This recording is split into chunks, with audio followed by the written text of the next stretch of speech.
Welcome home, brave heroes. I'm Ash, this is HeroQuest, and it is finally time, by Sigmar. I am so happy to be able to provide to you the winners of the HeroQuest 2025 Quest Jam.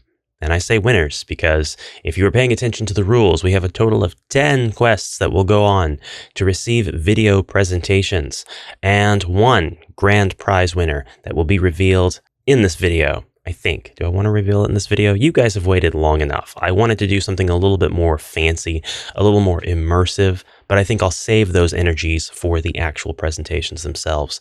So we'll get a no nonsense, maybe a little bit of nonsense, straight up ranking going on here where I'll share the results with you. And by the time you see this video, this page will be updated to reflect the results. The judgment period will be done. Everything will be public. You won't be able to see the scores because that was always the problem to begin with, but I will post the individual ranking of the quests sans the scores. No, actually, I will put the score. I'll put whatever itch would have made visible. And if the bug ever gets fixed on any side and the jam rankings actually become transparent, they should match the document that I upload to the page exactly. But it'll be in the community tab. By the time you're watching this video, it'll be up and ready there. So what a journey fraught with peril. If you haven't been keeping up, the Quest Jam ended some time ago. The ratings were supposed to be manually calculated. I was supposed to get a ranking from itch, which happens automatically because it's all automated. When a jam ends and everybody's rated everything, the calculation is very, very simple. It just takes all of the different ratings, it weighs them, it gives each entry a final score, and then you can tell who has the highest score in each category as well as overall. And it's that overall category that allows me to make a decision as to who has won the jam. Well, that calculation didn't happen. So after days of me wrestling against Itch's moderation and admin team, that didn't really happen. All I did was post a few comments and they said, okay, well, we'll get to you, maybe. And they never did. So that is what it is. I finally realized I needed to take matters into my own hands. And so I extended the judgment period back out, which is probably why you saw this timer if you were really paying attention. Go back to judgment period ends and going back to the countdown. That's an itch feature. That just is how they operate. If I want to go back into the judgment phase, they throw a countdown up there, counting down to the date that I have set it to end, because I have to set it to end at some point in order to be able to enter the judgment phase again. But I do that because on the itch side of things, if you're not too terribly bored by now, the judges can't see each other's ratings. It's a really safe, nice environment to just go in and rate things. With prejudice or without prejudice, whatever you want to do. You can rate according to your own desires with absolutely zero consequence or blowback whatsoever. And I could understand why some judges might want that feature in place. We don't really have an option to turn it off. Sure, you might come in and say, I want you to know what I've rated your stuff because here's what I would like you to work on. And that's a beautiful thing. Itch doesn't let us do that. So we have the comment section for that. We have the transparency of each individual judge should they choose to engage with every entry in that manner. But that's a very manual process. That's very them just commenting all your stuff. But besides all of that, I had to open up the judgment period so everybody could see their individual ratings. And then I needed to ask them to gather those ratings for me to compile into a spreadsheet. Then I was able to get the winners. So rest assured, whatever the ratings are on the back end, on itch, we have those exact same ratings in the overall judgment document. Now I am ready to share with you what those ratings are. Remember, we had 41 entries, 34 of which were legitimate. I had a lot of disqualifications this time around, but there were no hard feelings. Everybody who was disqualified pretty much said, yeah, I knew I would be, but man, once I got into the zone, I couldn't stop myself. And you know what? That's a beautiful thing. So those quests were not removed from the jam. They just can't win. So everything will eventually still be compiled into a single document. Maybe by the time you watch this, there will be a zip file ready for you to download. I know I just said single document. I meant single file. And by single file, I meant zip file. So when you unzip it, it will have all of the entries from the Quest Jam in it, as agreed upon by all of the people who submitted their quests. If you are somebody who submitted your quest and you were disqualified and you feel your quest should be removed from that zip file, just let me know. I'll take it out and I'll update the zip file. But really, I hope everybody will allow their stuff to stay in that compilation. So who needs a reminder on what the winning grand prize was? Let me just sail right on past. It's actually close to the top. You will win Giles McNeil's Sunday Quest Conundrum of Yokethorn, which is a limited release. This only goes back on sale whenever Giles deems it proper and adequate and necessary. A print and play version of Deathtone's Mega Quest Awakened, including miniature STLs. A brand new Rogue Heir of Elethorn Hero Collection Pack, that's from me, and a brand new Path of the Wandering Monk Hero Collection Pack, that is also from me. I've got a Monk and I've got a Rogue ready to ship to the grand prize winner. The 5 highest ranked quests will receive a video presentation, and we'll get to see what those are when I show you the document. Each judge has also chosen a quest not in that top 5 to receive a video presentation, and a randomly chosen quest will receive a video presentation for a total of 10 presentations. This way, it's not just the highest ranked ones that get the chance to get a video presentation, if you consider that any sort of prize of value. It is also whatever the judge's favorite quests are. So even if I really, really liked a quest, but my co-judges did not, and they rated it poorly where I might have rated it well, or vice versa, which is more likely to happen because I'm fairly brutal at times, then there's still a chance for that quest to make it in to the top 10. Also, the randomly chosen quests assures that even if none of us like a particular quest, perhaps it was submitted just for laughs, it'll still have a chance to get into the top 10 and be adequately represented by a video presentation. Okay, with all of that said, let's take a look at that spreadsheet file. That is why you're here.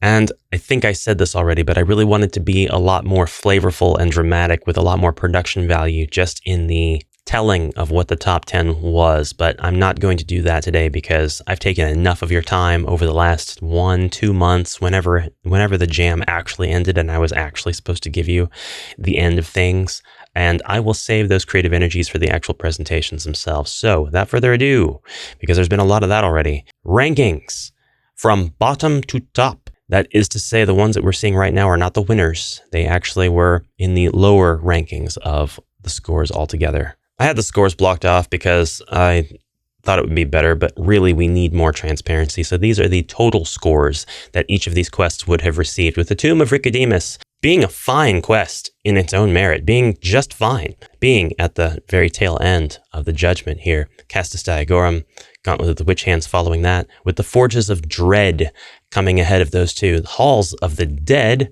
forging on with the Castle of Dreaded Division. Somebody likes math, it seems, but Division is dreadful enough. It's still ranked fairly low. I want to provide a reminder that in the jams that I host, these low rankings aren't necessarily low because the thing is bad. It just had to score across a certain set of parameters, and it's very likely that the creator of the quest did not really wish to appeal to those parameters. And so they created an awesome quest. Those parameters could safely be ignored. You could still create something, get it in there, and be recognized as part of this little tiny slice of history. Frozen Death coming up next, followed by the Caverns Under the Sheen Hill. I also want to say that even if you completely disregard what I just said, because you perhaps were a HeroQuest quest creator who was trying to score high using the parameters, you were up against very stiff competition this year. There were some amazing entries.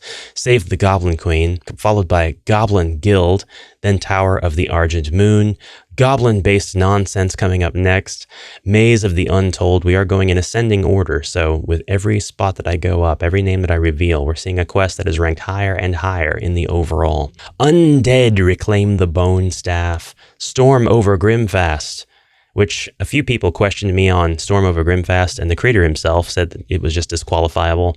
But the rules were, consider the first page, ignore all of the other pages. This was still a qualifiable quest. We only end up with the question of who is the Chaos, the Sorcerer, who is the Dread Sorcerer represented by, what are the stats? Those are not answered, but it doesn't make the quest unplayable. A Riddle Rattled used the Dragon Strike board, something I really appreciated seeing. This was perfectly in line with the spirit of the jam. HeroQuest The Shadow Blade, Indiana and the Raiders of the Golden Idol. I double-checked this one. I triple-checked this one. Did it break the rules? Did it break the infringement rule? No, not exactly. Everything's very on the nose, but no IP was actually infringed. At least that's how I ruled it, so it stays. Wisdom of the Wizard, The Cursed Skull of Byron at Kalptah. Rhaegor's Challenge, Mayhem in the Academy. If I haven't named your quest off yet, that means that you are in the top 13 as far as scores go. Doesn't necessarily mean you have a guaranteed spot in the top 5 and thus a guaranteed video, but you should be very proud. Your quest was seen as very, very well designed. The 4 Horsemen of the Apocalypse is up next, followed by the Halls of Honesty. Now, as we continue to go forward, we see Lair of the Abominations. We see the Halls of Madness, Quest 2, the Volt Fork Tunnels. This one was crazy. It was nuts. Then, an impromptu rescue. We're starting to see 60 here in the columns, and I wanted to explain the scores really fast. Basically, every judge has the potential to award a total of 5 stars to each of the 4 categories. Therefore, each entry can be awarded a total of 20 points by each judge. Since there were 4 judges, each entry is going to have a score somewhere between the lowest that it can be rated, which is 20. That's each judge is required to give at least 1 star. So with 4 points, from each of the 4 judges, okay, the total would have actually been 16, not 20. So 16 being the lowest score, 80 being the highest. As you can see, we had a lot of 60s here. This is a lot of 3 out of 4 star situations, although it was rated on a scale of 1 to 5 stars. The Lost Archives comes up next. We are now in our top 7, Sinistra's Prison, followed by Keller's Keep, Quest 11, The Siege of Cabo-Carn. I want to congratulate these next 5 people because they are all in the top 5 and will all be receiving video presentations. 5, The Prisoners of Yeracor. Very well done. Very, very well done. Then The Forgotten Fortress. These are unanimous rankings. These are the average scores after all of the judges have put their heads together and said, this is what I want to give this one. For number 3, My Brother, and this one was really well done. It very much deserved to be in number 3. I actually thought when I was playing it, there's a chance this one takes it. There's a chance this one's the one that takes it because it was just good. It was good. Power Struggle coming in second. Another very good quest, which means, and I'm very proud to present the winner, the grand prize winner of the HeroQuest Quest Jam 2025, Persephone's Tavern by Mule. Congratulations, Mule. It was very well done, very well deserved, an excellent quest with a wonderful presentation, and just all things considered, a solid 70 out of 80.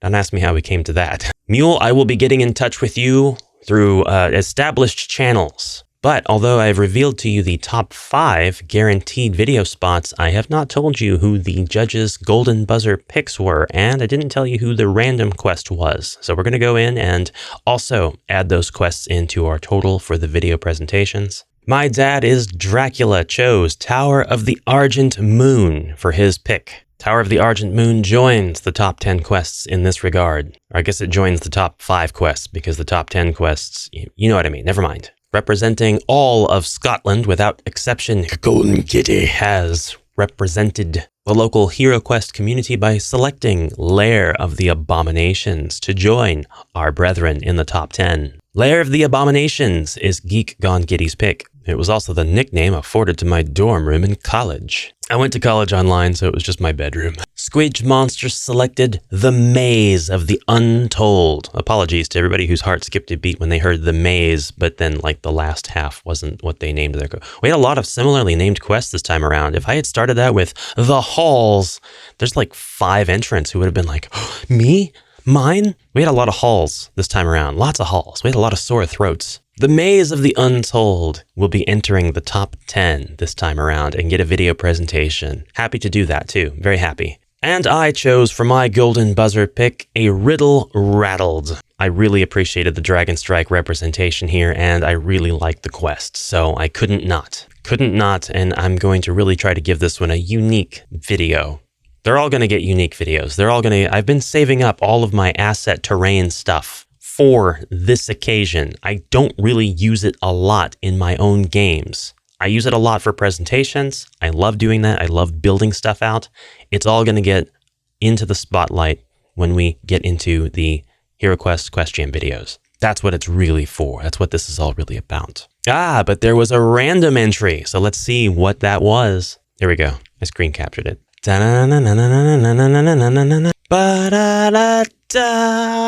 It's Goblin Guild. I don't like the music they have on here. Goblin Guild. Goblin Guild, which is titled Goblin Guild PDF for its submission entry, is the 10th and final quest that will be getting into the video presentations for all of this. If I do further videos after this because I'm having too much fun, then that's what I do, and everything else will be at my discretion. But those are the ones that will definitely get videos. So congratulations to Persephone's Tavern's Mule, and I will see you all in the next exciting journey. Please look forward to the quest presentations.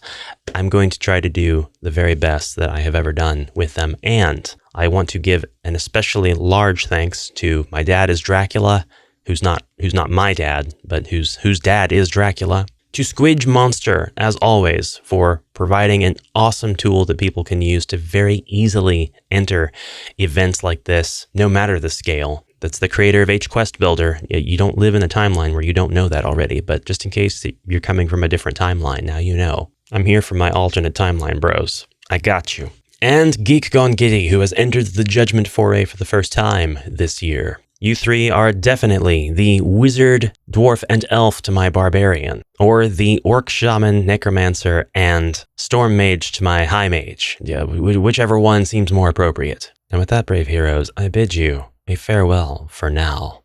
Onward.